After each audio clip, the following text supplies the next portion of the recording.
ব্রহ্ম ও জগৎ। অনন্ত ব্রহ্ম যিনি, তিনি সসীম হইলেন কিরূপে?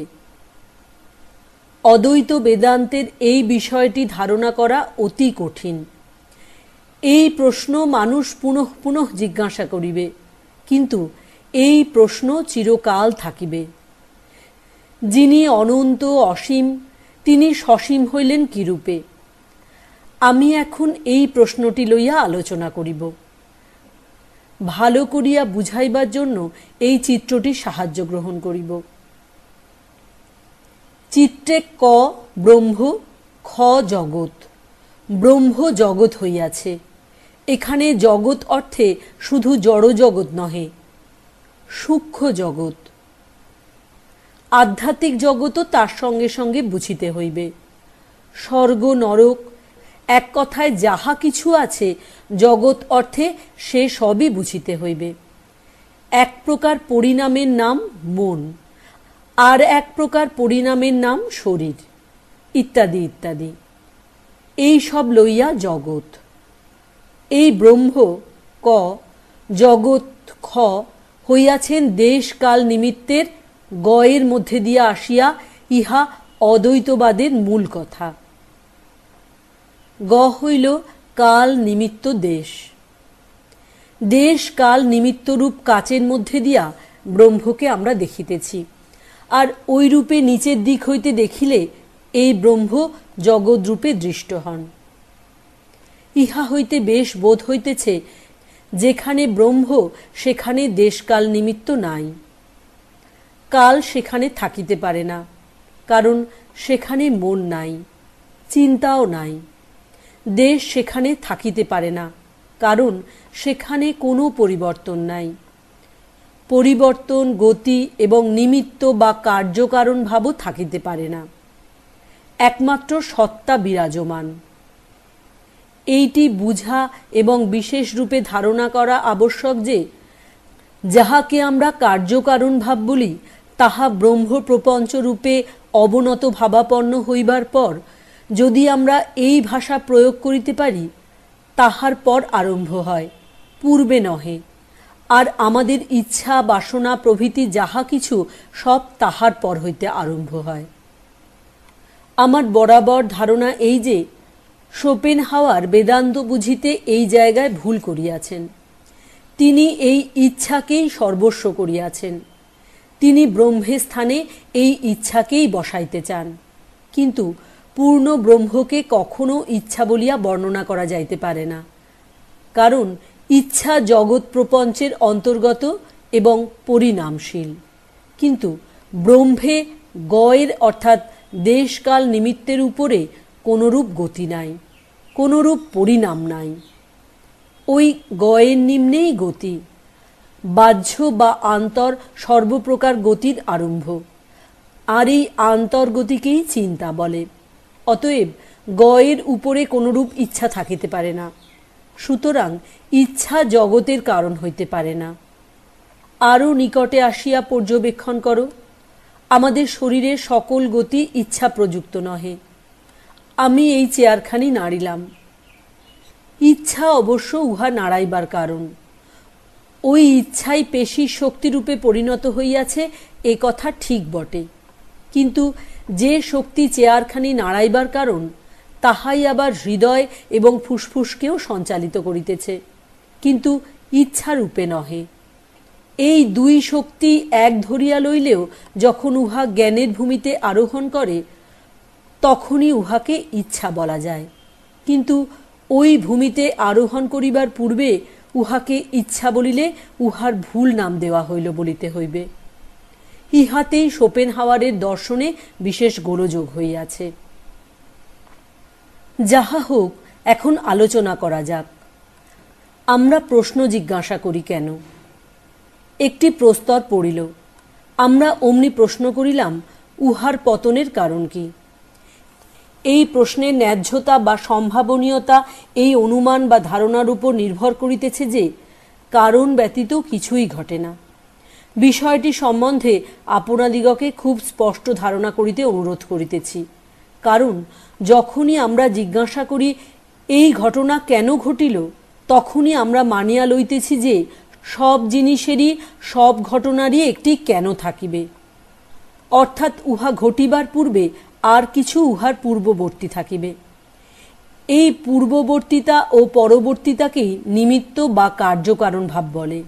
আর যাহা কিছু আমরা দেখি, শুনি বা অনুভব করি, সংক্ষেপে জগতের সব কিছুই একবার কারণ আবার কার্যরূপে অনুভূত হইতেছে। একটি জিনিস তাহার পরবর্তীটির কারণ, উহাই আবার তাহার পূর্ববর্তী কোনো কিছুর কার্য। ইহাকেই কার্যকারণের নিয়ম বলে। ইহাই আমাদের স্থির বিশ্বাস। আমাদের বিশ্বাস জগতের প্রত্যেক পরমাণুই অন্যান্য সকল বস্তুর সহিত, তাহা যাহাই হোক না কেন, কোনো না কোনো সম্বন্ধে জড়িত রহিয়াছে। আমাদের এই ধারণা কিরূপে আসিল, এই লইয়া অনেক বাদানুবাদ হইয়া গিয়াছে। ইউরোপে অনেক সজ্ঞা সম্পন্ন দার্শনিক আছেন। তাহাদের বিশ্বাস ইহা মানবজাতির স্বভাবগত ধারণা। আবার অনেকের ধারণা ইহা ভুয়ো দর্শনলব্ধ। কিন্তু এই প্রশ্নের এখনও মীমাংসা হয় নাই। বেদান্ত ইহার কি মীমাংসা করেন তাহা আমরা পরে দেখিব।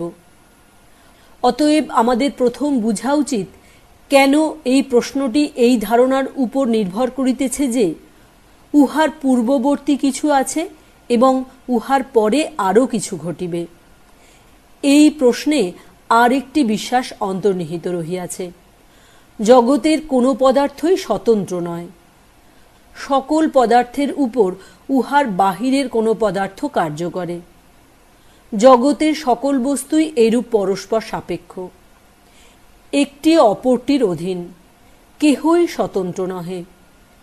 যখন আমরা বলি ব্রহ্মের কারণ কি, তখন আমরা এই ভুল করি যে ব্রহ্মকে জগতে সামিল কোনো বস্তুর ন্যায় মনে করিয়া বসি। এই প্রশ্ন করিতে গেলেই আমাদিগকে অনুমান করিতে হইবে এই ব্রহ্ম অন্য কিছুর অধীন। সেই নিরপেক্ষ ব্রহ্মসত্তাও অন্য কিছুর দ্বারা বদ্ধ। অর্থাৎ ব্রহ্ম বা নিরপেক্ষ সত্তা শব্দটিকে আমরা জগতের ন্যায় মনে করিতেছি।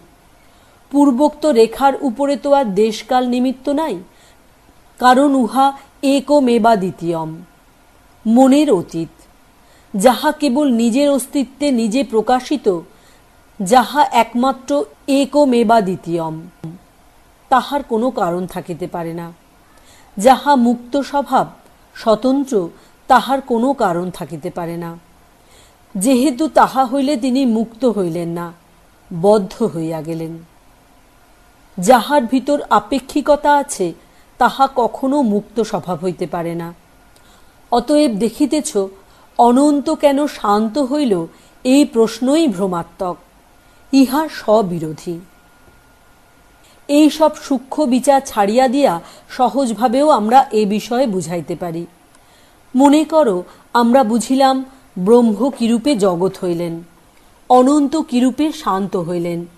তাহা হইলে ব্রহ্ম কি ব্রহ্মই থাকিবেন, অনন্ত কি অনন্তই থাকিবেন? না, তাহা হইলে অনন্ত ব্রহ্ম আপেক্ষিক হইয়া যাইবেন। মোটামুটি আমরা জ্ঞান বলিতে কি বুঝি? যে কোনো বিষয় আমাদের মনের বিষয়ীভূত হয়, অর্থাৎ মনের দ্বারা সীমাবদ্ধ হয়, তাহাই আমরা জানিতে পারি। আর যখন উহা আমাদের মনের বাহিরে থাকে, অর্থাৎ মনের বিষয়ীভূত না হয়, তখন আমরা উহা জানিতে পারি না। এখন স্পষ্ট দেখা যাইতেছে, যদি সেই অনন্ত ব্রহ্ম মনের দ্বারা সীমাবদ্ধ হন, তাহা হইলে তিনি আর অনন্ত রহিলেন না, তিনি সসীম হইয়া গেলেন। মনের দ্বারা যাহা কিছু সীমাবদ্ধ, সে সবই সসীম। অতএব সেই ব্রহ্মকে জানা, এ কথা আবার স্ববিরোধী। এই জন্যই এ প্রশ্নের উত্তর এ পর্যন্ত প্রদত্ত হয় নাই। কারণ যদি ইহার উত্তর পাওয়া যায়, তাহা হইলে ব্রহ্ম অসীম রইলেন না। ঈশ্বর জ্ঞাত হইলে তাহার আর ঈশ্বরত্ব থাকে না।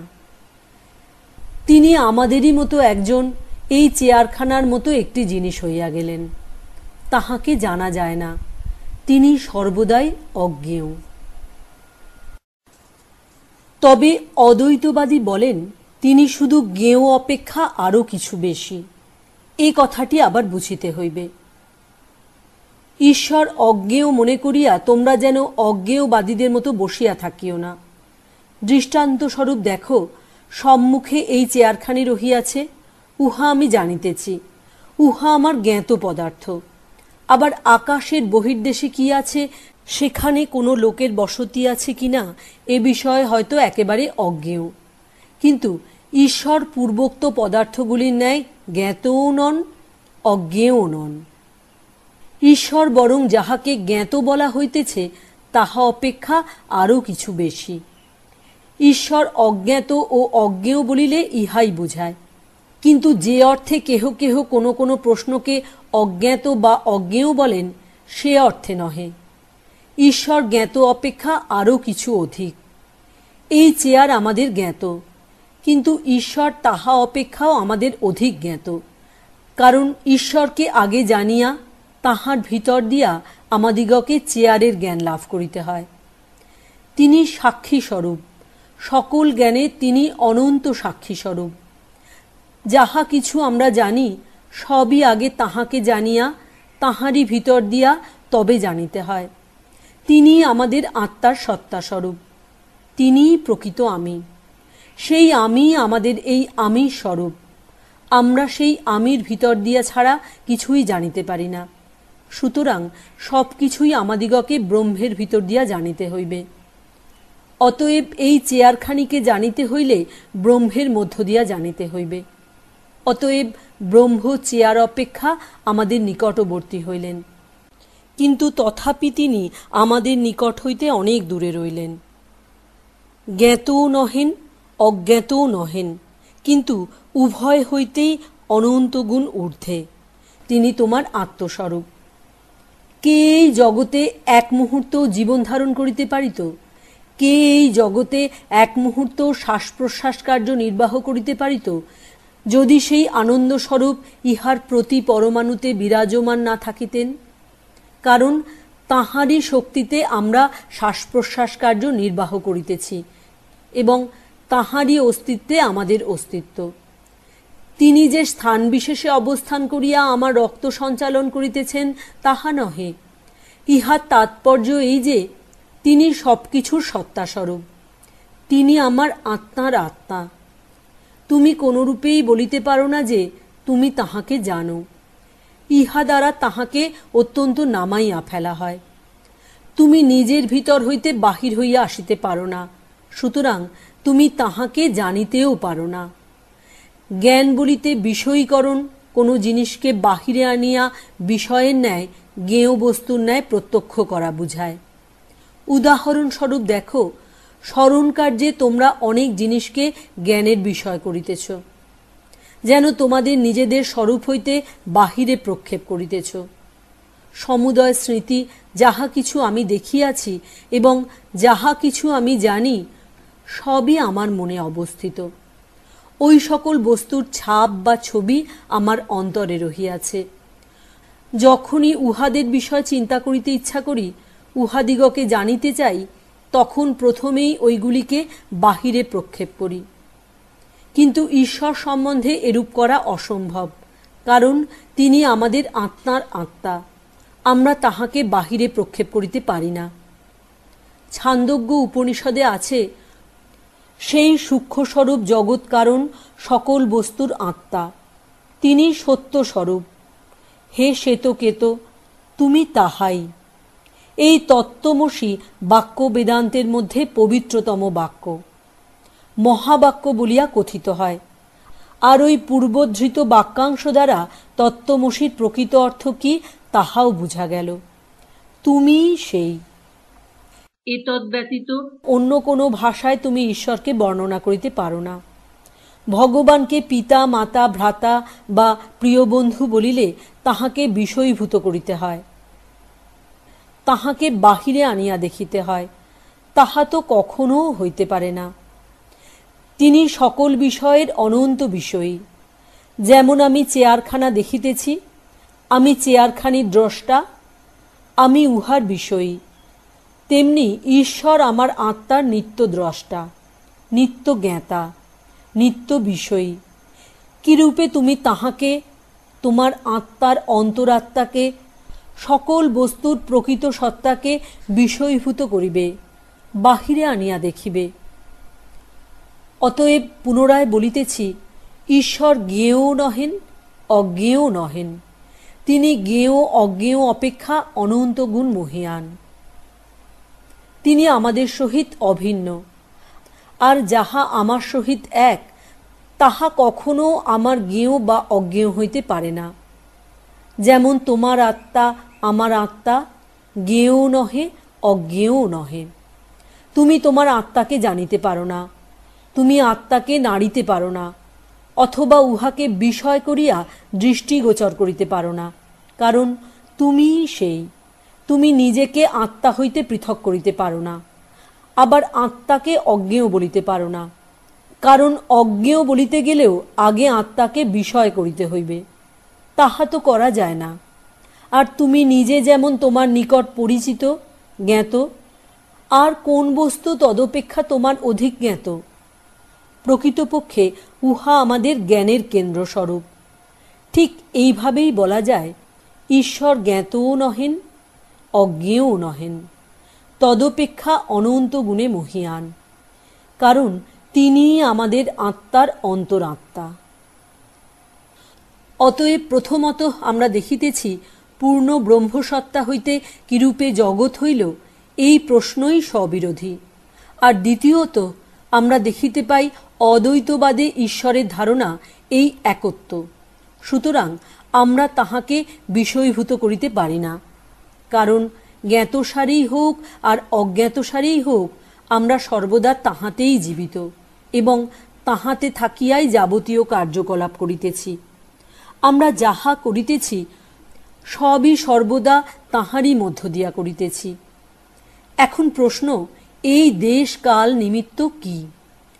অদ্বৈতবাদের মর্ম তো এই, একটি মাত্র বস্তু আছে, দুইটি নাই। আবার কিন্তু বলা হইতেছে, সেই অনন্ত ব্রহ্ম দেশ কাল নিমিত্তের আবরণের ভিতর দিয়া নানা রূপে প্রকাশ পাইতেছেন। অতএব এখন বোধ হইতেছে দুইটি বস্তু আছে, সেই অনন্ত ব্রহ্ম আর মায়া বা দেশ কাল নিমিত্তের সমষ্টি। আপাতত দুইটি বস্তু আছে, ইহাই যেন স্থির সিদ্ধান্ত বলিয়া মনে হয়। অদ্বৈতবাদী ইহার উত্তরে বলেন, বাস্তবিক ইহাকে দুই বলা যায় না। দুইটি বস্তু থাকিতে হইলে উভয়েরই ব্রহ্মের মতো স্বতন্ত্র হওয়া আবশ্যক, যেন উহাদের উপর কোনো নিমিত্ত কার্য করিতে না পারে। প্রথমত, দেশ কাল নিমিত্তে স্বতন্ত্র অস্তিত্ব আছে বলা যাইতে পারে না। আমাদের মনের প্রতিটি পরিবর্তনের সহিত কাল পরিবর্তিত হইতেছে, সুতরাং উহার স্বতন্ত্র অস্তিত্ব নাই। কখনো কখনো স্বপ্নে দেখা যায় যেন অনেক বৎসর জীবন ধারণ করিয়াছি, কখনো কখনো আবার বোধ হয় মুহূর্তের মধ্যে কয়েক মাস অতীত হইল। অতএব দেখা গেল কাল মনের অবস্থার উপর সম্পূর্ণ নির্ভর করিতেছে। দ্বিতীয়ত, কালের জ্ঞান সময় সময় একেবারে অন্তর্হিত হয়, আবার অপর সময় আসিয়া থাকে। দেশ সম্বন্ধেও এইরূপ। আমরা দেশের স্বরূপ জানিতে পারি না, তথাপি উহার লক্ষণ নির্দিষ্ট করা অসম্ভব মনে হইলেও উহা যে রহিয়াছে তাহা অস্বীকার করিবার উপায় নাই। উহা আবার কোনো পদার্থ হইতে পৃথক হইয়া থাকিতে পারে না। নিমিত্ত বা কার্যকারণ ভাব সম্বন্ধেও এইরূপ। এই দেশ কাল নিমিত্তের ভিতর এই একই বিশেষত্ব দেখিতেছি যে উহারা অন্যান্য বস্তু হইতে পৃথকভাবে অবস্থান করিতে পারে না। তোমরা শুদ্ধ দেশের বিষয় ভাবিতে চেষ্টা করো, যাহাতে কোনো বর্ণ নাই, যাহার সীমা নাই, চারিদিকের কোনো বস্তুর সহিত যাহার কোনো সংস্রব নাই। উহার বিষয় চিন্তাই করিতে পারিবে না। তোমাকে দেশের বিষয় চিন্তা করিতে হইলে দুইটি সীমার মধ্যে অবস্থিত অথবা তিনটি বস্তুর মধ্যে অবস্থিত দেশের বিষয় চিন্তা করিতে হইবে। তবেই দেখা গেল দেশের অস্তিত্ব অন্য বস্তুর উপর নির্ভর করিতেছে। কাল সম্বন্ধেও তদ্রূপ। শুদ্ধ কাল সম্বন্ধে তুমি কোনো ধারণা করিতে পারো না, কালের ধারণা করিতে হইলে তোমাকে একটি পূর্ববর্তী আর একটি পরবর্তী ঘটনা লইতে হইবে এবং কালের ধারণা দ্বারা ওই দুইটিকে যোগ করিতে হইবে। দেশ যেমন বাহিরের দুইটি বস্তুর উপর নির্ভর করিতেছে, কালও তেমনি দুইটি ঘটনার উপর নির্ভর করিতেছে। আর নিমিত্ত বা কার্যকারণ ভাবের ধারণা এই দেশকালের উপর নির্ভর করিতেছে। দেশ কাল নিমিত্ত এই সবগুলিরই ভিতর বিশেষত্ব এই যে উহাদের স্বতন্ত্র সত্তা নাই। এই চেয়ারখানা বা ওই দেয়ালটার যেরূপ অস্তিত্ব আছে, উহার তাহাও নাই। ইহারা যেন সকল বস্তুরই পিছনে ছায়ার মতো। তুমি কোনো মতে উহাদিগকে ধরিতে পারো না। উহাদের তো কোনো সত্তা নাই, আবার উহারা যে কিছুই নয় তাহাও বলিতে পারা যায় না, কারণ উহাদেরই ভিতর দিয়া জগতের প্রকাশ হইতেছে। অতএব আমরা প্রথমত দেখিলাম এই দেশকাল নিমিত্তের সমষ্টির অস্তিত্ব নাই এবং উহারা একেবারে অসৎ বা অস্তিত্ব শূন্যও নহে। দ্বিতীয়ত, উহারা আবার এক সময়ে একেবারে অন্তর্হিত হইয়া যায়। উদাহরণস্বরূপ সমুদ্রের উপর তরঙ্গ চিন্তা করো। তরঙ্গ অবশ্য সমুদ্রের সহিত অভিন্ন, তথাপি আমরা মনে করি ইহা তরঙ্গ এবং সমুদ্র হইতে পৃথক। এই পৃথক ভাবের কারণ কি? নাম ও রূপ। নাম অর্থাৎ সেই বস্তু সম্বন্ধে আমাদের মনে যে একটি ধারণা রহিয়াছে, আর রূপ অর্থাৎ আকার। আবার তরঙ্গকে সমুদ্র হইতে একেবারে পৃথক রূপে কি আমরা চিন্তা করিতে পারি? কখনোই না। উহা সকল সময়েই ওই সমুদ্রের ধারণার উপর নির্ভর করিতেছে। যদি ওই তরঙ্গ চলিয়া যায়, তবে রূপও অন্তর্নিহিত হইল। কিন্তু ওই রূপটি যে একেবারে ভ্রমাত্মক ছিল তাহা নহে। যতদিন ওই তরঙ্গ ছিল ততদিন ওই রূপটি ছিল এবং তোমাকে বাধ্য হইয়া ওই রূপ দেখিতে হইত। ইহাই মায়া। অতএব এই সমগ্র জগৎ যেন সেই ব্রহ্মের এক বিশেষ রূপ। ব্রহ্মই সেই সমুদ্র এবং তুমি, আমি, সূর্য, তারা সবই সেই সমুদ্রে ভিন্ন ভিন্ন তরঙ্গ মাত্র। তরঙ্গগুলিকে সমুদ্র হইতে পৃথক করে কে? রূপ। আর ওই রূপ দেশ কাল নিমিত্ত ব্যতীত আর কিছুই নয়। ওই দেশকাল নিমিত্ত আবার সম্পূর্ণরূপে ওই তরঙ্গের উপর নির্ভর করিতেছে। তরঙ্গ যেই চলিয়া যায়, অমনি তাহারাও অন্তর্হিত হয়। জীবাত্ম যখন এই মায়া পরিত্যাগ করে, তখনই তাহার পক্ষে উহা অন্তর্হিত হইয়া যায়, সে মুক্ত হইয়া যায়। আমাদের সমুদয় চেষ্টাই এই দেশ কাল নিমিত্তের উপর নির্ভরশীলতা হইতে নিজেকে রক্ষা করা। উহারা সর্বদাই আমাদের উন্নতির পথে বাধা দিতেছে, আর আমরা সর্বদাই উহাদের কবল হইতে নিজেদের মুক্ত করিতে চেষ্টা করিতেছি। পণ্ডিতেরা ক্রমবিকাশবাদ কাহাকে বলেন? উহার ভিতর দুইটি ব্যাপার আছে। একটি এই যে এক প্রবল অন্তর্নিহিত শক্তি নিজেকে প্রকাশ করিতে চেষ্টা করিতেছে, আর বাহিরের অনেক ঘটনা উহাকে বাধা দিতেছে। পারিপার্শ্বিক অবস্থাগুলি উহাকে প্রকাশিত হইতে দিতেছে না। সুতরাং এই অবস্থাগুলির সহিত সংগ্রামের জন্য ওই শক্তি নব নব রূপ ধারণ করিতেছে। একটি ক্ষুদ্রতম কীটাণু উন্নত হইবার চেষ্টায় আর একটি শরীর ধারণ করে এবং কতকগুলি বাধা জয় করিয়া ভিন্ন ভিন্ন শরীর ধারণের পর মনুষ্য রূপে পরিণত হয়। এখন যদি এই তত্ত্বটিকে উহার স্বাভাবিক চরম সিদ্ধান্তে লইয়া যাওয়া যায়, তবে অবশ্য স্বীকার করিতে হইবে এমন এক সময় আসিবে যখন যে শক্তি কীটাণুর ভিতরে ক্রীড়া করিতেছিল এবং যাহা অবশেষে মনুষ্যরূপে পরিণত হইয়াছে, তাহা সমস্ত বাধা অতিক্রম করিবে। বাহিরের ঘটনাপুঞ্জ আর উহাকে কোনো বাধা দিতে পারিবে না। এই তত্ত্বটি দার্শনিক ভাষায় প্রকাশিত হইলে এইরূপ বলিতে হইবে, প্রত্যেক কার্যের দুইটি করিয়া অংশ আছে, একটি বিষয়ী, অপরটি বিষয়। একজন আমাকে তিরস্কার করিল, আমি দুঃখ বোধ করিলাম।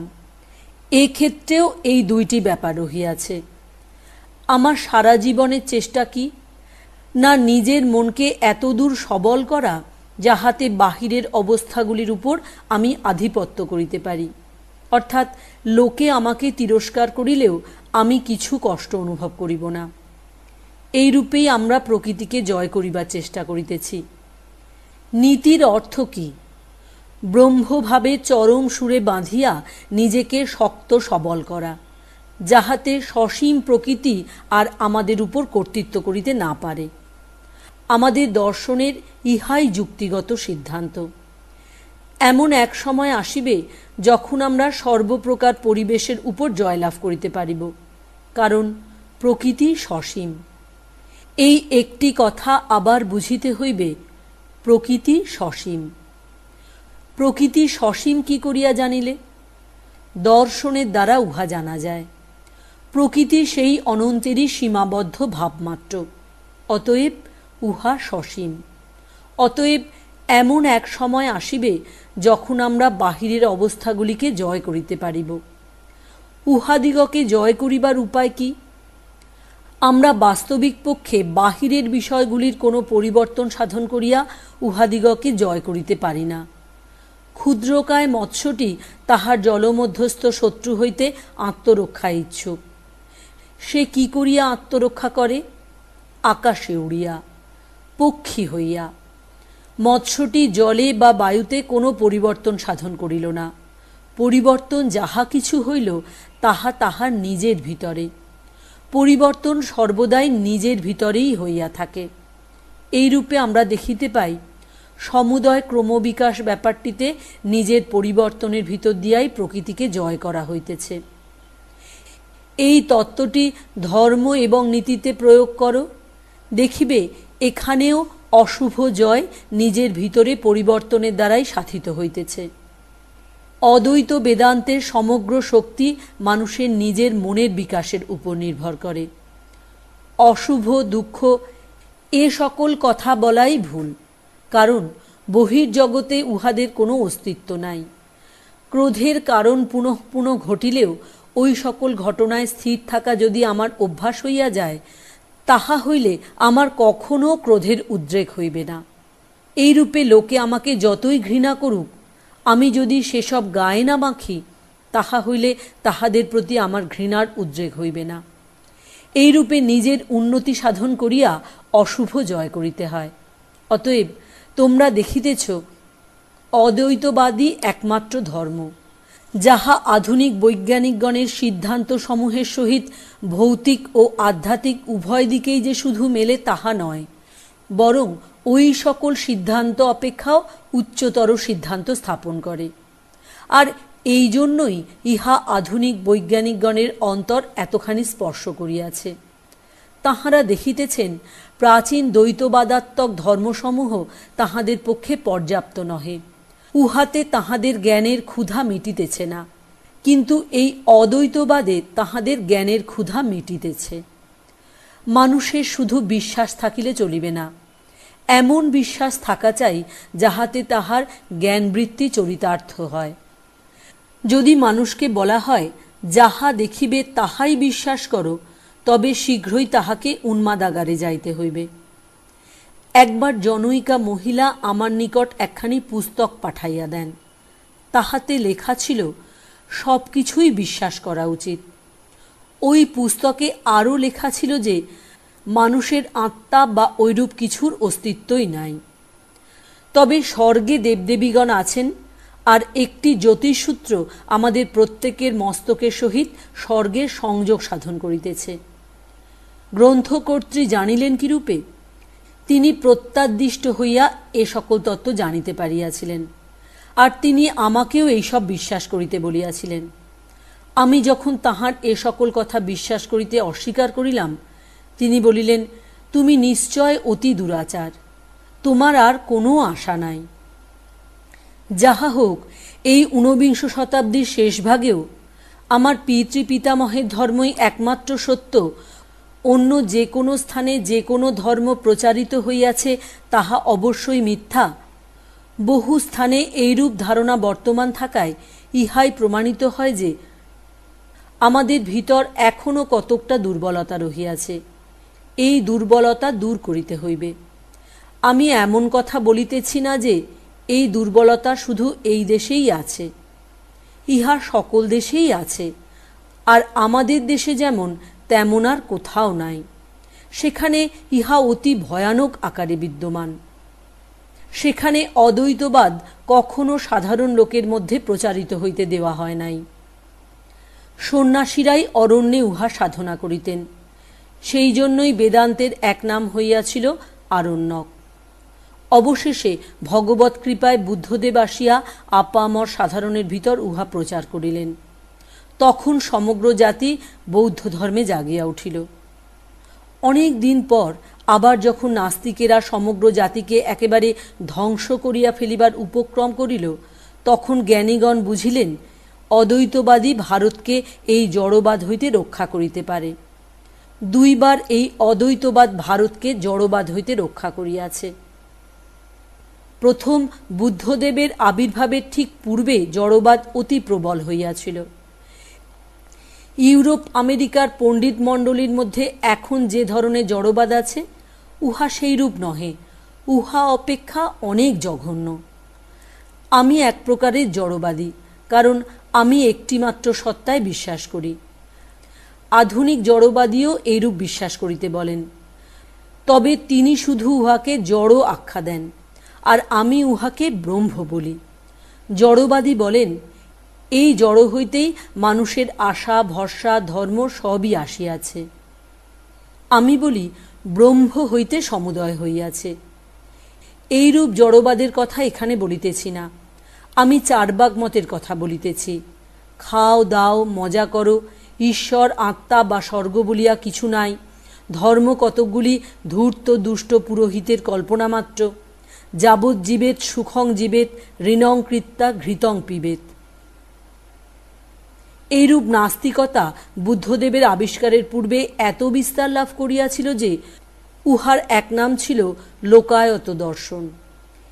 এই অবস্থায় বুদ্ধদেব আসিয়া সাধারণের মধ্যে বেদান্ত প্রচার করিয়া ভারতবর্ষকে রক্ষা করিলেন। বুদ্ধদেবের তিরোভাবের সহস্র বৎসর পরে আবার ঠিক এইরূপ ব্যাপার ঘটিল। আচণ্ডাল বৌদ্ধ হইতে লাগিল, নানা প্রকার মানুষ ও জাতি বৌদ্ধ হইল। অনেকের কৃষ্টি অতিহীন হইলেও বৌদ্ধ ধর্ম গ্রহণ করিয়া তাহারা বেশ সদাচার পরায়ণ হইল। ইহাদের কিন্তু নানা প্রকার কুসংস্কার ছিল, নানা মন্ত্রতন্ত্রে ভূত ও দেবতায় বিশ্বাস ছিল। বৌদ্ধ ধর্ম প্রভাবে ওইগুলি দিনকতক চাপা থাকিল বটে, কিন্তু সেগুলি আবার প্রকাশ হইয়া পড়িল। অবশেষে ভারতে বৌদ্ধ ধর্ম নানা প্রকার বিষয়ের খিচুড়ি হইয়া দাঁড়াইল। তখন আবার জড়বাদের মেঘে ভারত গগন আচ্ছন্ন হইল। সম্ভ্রান্ত লোক যথেচ্ছাচারী ও সাধারণ লোক কুসংস্কারাচ্ছন্ন হইল। এমন সময়ে শঙ্করাচার্য আসিয়া বেদান্তকে পুনরুদ্দীপিত করিলেন। তিনি উহাকে একটি যুক্তিসঙ্গত বিচারপূর্ণ দর্শনরূপে প্রচার করিলেন। উপনিষদে বিচারভাগ বড় অস্ফুট। বুদ্ধদেব উপনিষদের নীতিভাগের দিকে খুব ঝোঁক দিয়াছিলেন। শঙ্করাচার্য উহার জ্ঞান ভাগের দিকে বেশি ঝোঁক দিলেন। উহা দ্বারা উপনিষদের সিদ্ধান্তগুলি যুক্তি বিচারের সাহায্যে প্রমাণিত ও প্রণালীবদ্ধরূপে লোকের নিকট উপস্থাপিত হইয়াছে। ইউরোপেও আজকাল ঠিক এই অবস্থা উপস্থিত। এই অবিশ্বাসীদের মুক্তির জন্য তাহারা যাহাতে বিশ্বাস করে সেজন্য তোমরা জগৎ জুড়িয়া প্রার্থনা করিতে পারো, কিন্তু তাহারা বিশ্বাস করিবে না, তাহারা যুক্তি চায়। সুতরাং ইউরোপের মুক্তি এখন এই যুক্তিমূলক ধর্ম অদ্বৈতবাদের উপর নির্ভর করিতেছে, আর একমাত্র এই অদ্বৈতবাদী ব্রহ্মের এই নির্গুণভাবী পণ্ডিতদিগের উপর প্রভাব বিস্তার করিতে সমর্থ। যখনই ধর্ম লুপ্ত হইবার উপক্রম হয়, অধর্মের অভ্যুত্থান হয়, তখনই ইহার আবির্ভাব হইয়া থাকে। এই জন্যই ইউরোপ ও আমেরিকায় অদ্বৈতবাদ প্রবেশ করিয়া দৃঢ়মূল হইতেছে। এই দর্শন সম্বন্ধে আরেকটি কথা বলিব। প্রাচীন উপনিষদগুলি অতি উচ্চস্তরের কবিত্বে পূর্ণ। এই সকল উপনিষদক্তা ঋষিগণ মহাকবি ছিলেন। প্লেটো বলিয়াছেন, কবিত্বের ভিতর দিয়া জগতে অলৌকিক সত্যের প্রকাশ হইয়া থাকে। কবিত্বের মধ্য দিয়া উচ্চতম সত্য সকল জগৎকে দিবার জন্য বিধাতা যেন উপনিষদের ঋষিগণকে সাধারণ মানব হইতে বহু ঊর্ধ্বে কবিরূপে সৃষ্টি করিয়াছিলেন। তাহারা প্রচার করিতেন না, দার্শনিক বিচার করিতেন না বা লিখিতেনও না। তাহাদের হৃদয় হইতে সঙ্গীতের উৎস প্রবাহিত হইত। বুদ্ধদেবের মধ্যে আমরা দেখি মহৎ সর্বজনীন হৃদয়, অনন্ত সহিষ্ণুতা। তিনি ধর্মকে সর্বসাধারণের উপযোগী করিয়া প্রচার করিলেন। অসাধারণ ধীর শক্তি সম্পন্ন শঙ্করাচার্য উহাকে যুক্তির প্রখর আলোকে উদ্ভাসিত করিলেন। আমরা এখন চাই এই প্রখর জ্ঞানের সহিত বুদ্ধদেবের এই হৃদয়, এই অদ্ভুত প্রেম ও করুণা সম্মিলিত হোক। খুব উচ্চ দার্শনিক ভাবও উহাতে থাকুক, উহা যুক্তিমূলক হোক, আবার সঙ্গে সঙ্গে যেন উহাতে উচ্চ হৃদয়, গভীর প্রেম ও করুণার যোগ থাকে। তবেই মণিকাঞ্চন যোগ হইবে, তবেই বিজ্ঞান ও ধর্ম পরস্পরকে কোলাকুলি করিবে। ইহাই ভবিষ্যতের ধর্ম হইবে। আর যদি আমরা উহার ঠিক ঠিক গড়িয়া তুলিতে পারি, তাহা হইলে নিশ্চয় বলা যাইতে পারে উহা সর্বকাল ও সর্বাবস্থার উপযোগী হইবে। যদি আপনারা বাড়ি গিয়া স্থিরভাবে চিন্তা করিয়া দেখেন, তবে দেখিবেন সকল বিজ্ঞানেরই কিছু না কিছু ত্রুটি আছে। তাহা হইলেও নিশ্চয় জানিবেন আধুনিক বিজ্ঞানকে এই পথেই আসিতে হইবে। এখনই প্রায় এই পথে আসিয়া পড়িয়াছে।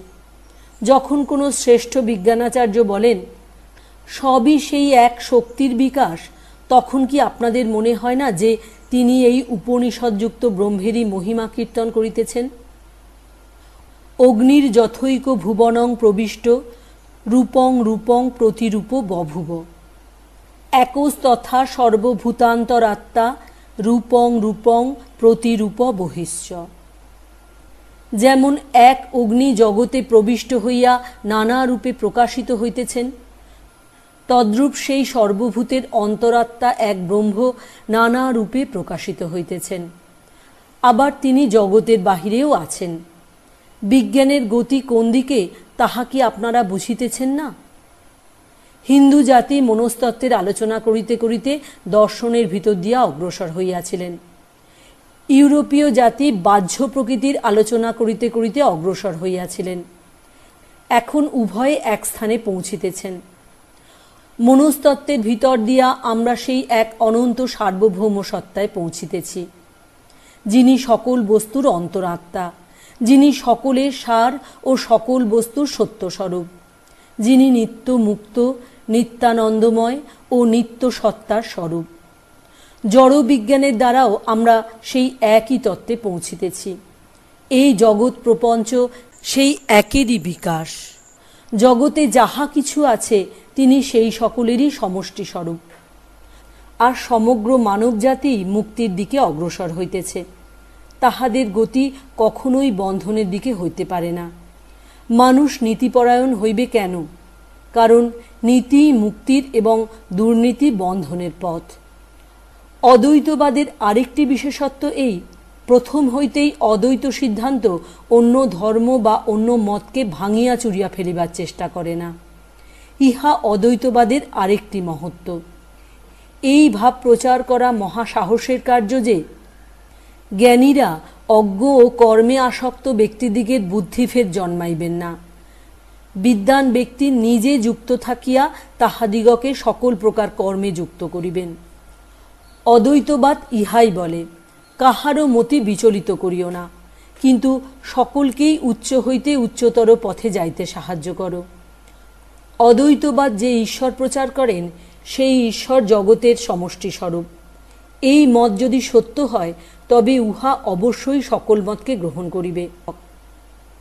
যদি এমন কোনো সর্বজনীন ধর্ম থাকে যাহার লক্ষ্য সকলকেই গ্রহণ করা, তাহা হইলে তাহাকে কেবল কতকগুলি লোকের গ্রহণোপযোগী ঈশ্বরের ভাব প্রচার করিলে চলিবে না। উহা সর্বভাবের সমষ্টি হওয়া আবশ্যক। অন্য কোনো মতে এই সমষ্টির ভাব তত পরিস্ফুট নহে। তাহা হইলেও তাহারা সকলেই সেই সমষ্টিকে পাইবার জন্য চেষ্টা করিতেছেন। খণ্ডের অস্তিত্ব কেবল এই জন্য যে উহা সর্বদাই সমষ্টি হইবার চেষ্টা করিতেছে।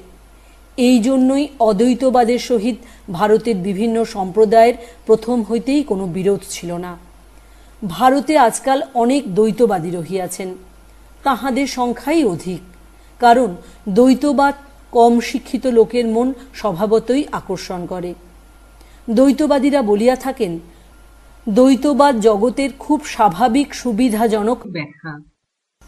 কিন্তু এই দ্বৈতবাদের সঙ্গে অদ্বৈতবাদের কোনো বিরোধ নাই।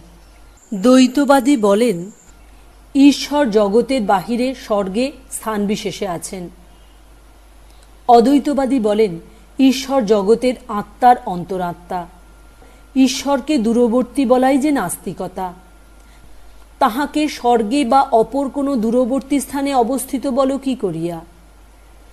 ঈশ্বর হইতে মানুষ পৃথক, ইহা মনে করাও যে ভয়ানক। তিনি অন্যান্য সকল বস্তু অপেক্ষা আমাদের অধিকতর সন্নিহিত। তুমিই তিনি। এই একত্বসূচক বাক্য ব্যতীত কোনো ভাষায় এমন কোনো শব্দ নাই যাহা দ্বারা এই নিকটত্ব প্রকাশ করা যাইতে পারে। যেমন দ্বৈতবাদী অদ্বৈতবাদীর কথায় ভয় পান, মনে করেন উহা ঈশ্বর নিন্দা, অদ্বৈতবাদীও তেমনি দ্বৈতবাদীর কথায় ভয় পান ও বলেন, মানুষ কি করিয়া তাহাকে জ্ঞেয় বস্তুর ন্যায় ভাবিতে সাহস করে। তাহা হইলেও তিনি জানেন ধর্মজগতে দ্বৈতবাদের স্থান কোথায়। তিনি জানেন দ্বৈতবাদী তাহার দৃষ্টিকোণ হইতে ঠিকই দেখিতেছেন, সুতরাং তাহার সহিত কোনো বিবাদ নাই। যখন তিনি সমষ্টিভাবে না দেখিয়া ব্যষ্টিভাবে দেখিতেছেন, তখন তাহাকে অবশ্যই বহু দেখিতে হইবে। ব্যষ্টিভাবে দিক হইতে দেখিতে গেলে তাহাকে অবশ্যই ভগবানকে বাহিরে দেখিতে হইবে। এরূপ না হইয়া অন্য রূপ হইতে পারে না। দ্বৈতবাদী বলেন, আমাদিগকে আমাদের মতো থাকিতে দাও। তাহা হইলেও অদ্বৈতবাদী জানেন, দ্বৈতবাদীদের মতে অসম্পূর্ণতা যাহাই থাকুক না কেন, তাহারা সকলে সেই এক চরম লক্ষ্যে চলিয়াছেন। এইখানেই দ্বৈতবাদীর সঙ্গে তাহার সম্পূর্ণ প্রভেদ। পৃথিবীর সকল দ্বৈতবাদী স্বভাবতই এমন এক সগুণ ঈশ্বরে বিশ্বাস করেন, যিনি একজন উচ্চ শক্তি সম্পন্ন মনুষ্য মাত্র। এবং মানুষের যেমন কতকগুলি প্রিয় পাত্র থাকে, আবার কতকগুলি অপ্রিয় ব্যক্তি থাকে, দ্বৈতবাদীর ঈশ্বরেরও তেমনি আছে। তিনি বিনা কারণেই কাহারও প্রতি সন্তুষ্ট, আবার কাহারও প্রতি বিরক্ত। আপনারা দেখিবেন সকল জাতির মধ্যেই এমন কতকগুলি লোক আছেন যাহারা বলেন, আমরাই ঈশ্বরের অন্তরঙ্গ প্রিয় পাত্র, আর কেহ নহেন। যদি অনুতপ্ত হৃদয়ে আমাদের শরণাগত হও, তবেই আমাদের ঈশ্বর তোমাকে কৃপা করিবেন। আবার কতগুলি দ্বৈতবাদী আছেন, তাহাদের মত আরও ভয়ানক। তাহারা বলেন, ঈশ্বর যাহাদের প্রতি সদয়, যাহারা তাহার অন্তরঙ্গ, তাহারা পূর্ব হইতেই নির্দিষ্ট। আর কেহ যদি মাথা কুটিয়া মরে, তথাপি ওই অন্তরঙ্গ দলের মধ্যে প্রবেশ করিতে পারিবে না। আপনারা দ্বৈতবাদাত্মক এমন কোনো ধর্ম দেখান যাহার ভিতর এই সংকীর্ণতা নাই। এজন্যই এই সকল ধর্ম চিরকাল পরস্পরের সহিত বিবাদ করিতেছে এবং করিবে। আবার এই দ্বৈতবাদী ধর্ম সকল সময়েই লোকপ্রিয় হয়, কারণ ইহা অশিক্ষিতদের মন বেশি আকর্ষণ করে। দ্বৈতবাদী ভাবেন, একজন দণ্ডধারী ঈশ্বর না থাকিলে কোনো প্রকার নীতিই দাঁড়াইতে পারে না। মনে করো, একটা ছ্যাঁকড়া গাড়ির ঘোড়া বক্তৃতা দিতে আরম্ভ করিল। সে বলিবে, লন্ডনের লোকগুলি বড় খারাপ, কারণ প্রত্যহ তাহাদিগকে চাবুক মারা হয় না। সে নিজে চাবুক খাইতে অভ্যস্ত হইয়াছে, সে ইহা অপেক্ষা আর বেশি কি বুঝিবে। চাবুক কিন্তু লোককে আরও খারাপ করিয়া তোলে। গভীর চিন্তায় অক্ষম সাধারণ লোক সকল দেশেই দ্বৈতবাদী হইয়া থাকে। গরিব বেচারারা চিরকাল নির্যাতিত হইয়া আসিতেছে। সুতরাং তাহাদের মুক্তির ধারণা শাস্তি হইতে অব্যাহতি পাওয়া। অপরপক্ষে আমরা ইহাও জানি, সকল দেশে চিন্তাশীল মহাপুরুষগণই এই নির্গুণ ব্রহ্মের ভাব লইয়া কাজ করিয়াছেন। এইভাবে অনুপ্রাণিত হইয়াই ঈশা বলিয়াছেন, আমি ও আমার পিতা এক। এইরূপ ব্যক্তি লক্ষ লক্ষ ব্যক্তির ভিতরে শক্তি সঞ্চার করিতে সমর্থ।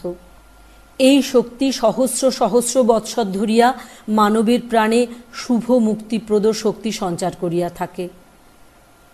আমরা ইহাও জানি সেই মহাপুরুষ অদ্বৈতবাদী বলিয়া অপরের প্রতি দয়াশীল ছিলেন। তিনি সাধারণকে শিক্ষা দিয়াছেন আমাদের স্বর্গস্থ পিতা। সাধারণ লোকদিগকে, যাহারা সগুণ ঈশ্বর অপেক্ষা আর কোনো উচ্চতর ভাব ধারণা করিতে পারে না, তাহাদিগকে তিনি তাহাদের স্বর্গস্থ পিতার নিকট প্রার্থনা করিতে শিখাইলেন।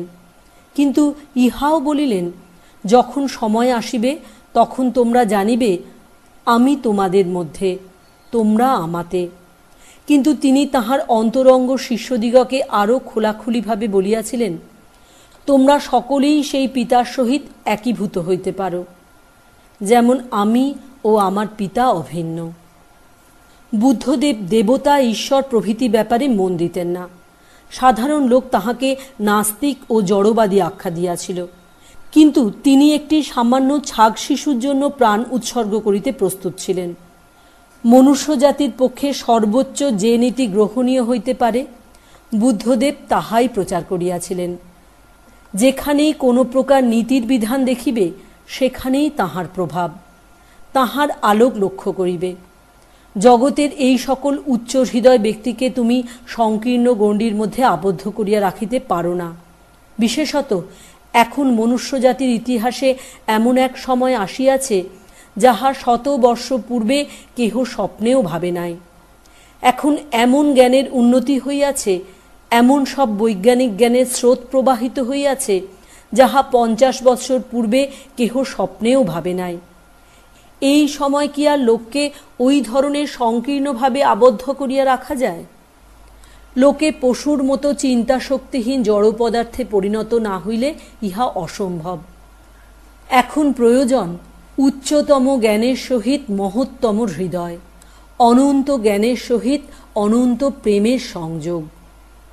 সুতরাং বেদান্তবাদী বলেন, সেই অনন্ত সত্তার সঙ্গে এক হওয়াই একমাত্র ধর্ম। আর তিনি ভগবানের এই 3টি গুণের কথাই বলিলেন, অনন্ত সত্তা, অনন্ত জ্ঞান ও অনন্ত আনন্দ। আর বলেন, এই তিনিই এক। জ্ঞান ও আনন্দ ব্যতীত সত্তা কখনো থাকিতে পারে না। আনন্দ বা প্রেম ব্যতীত জ্ঞান এবং জ্ঞান ব্যতীত আনন্দ বা প্রেম থাকিতে পারে না। আমরা চাই এই সম্মিলন, এই অনন্ত সত্তা, জ্ঞান ও আনন্দের চরম উন্নতি, একদেশী উন্নতি নহে। আমরা চাই সকল বিষয়ের সমভাবে উন্নতি। শঙ্করের মেধার সহিত বুদ্ধের হৃদয় লাভ করা সম্ভব। আশা করি আমরা সকলেই সেই এক লক্ষ্যে পৌঁছিতে প্রাণপণ চেষ্টা করিব।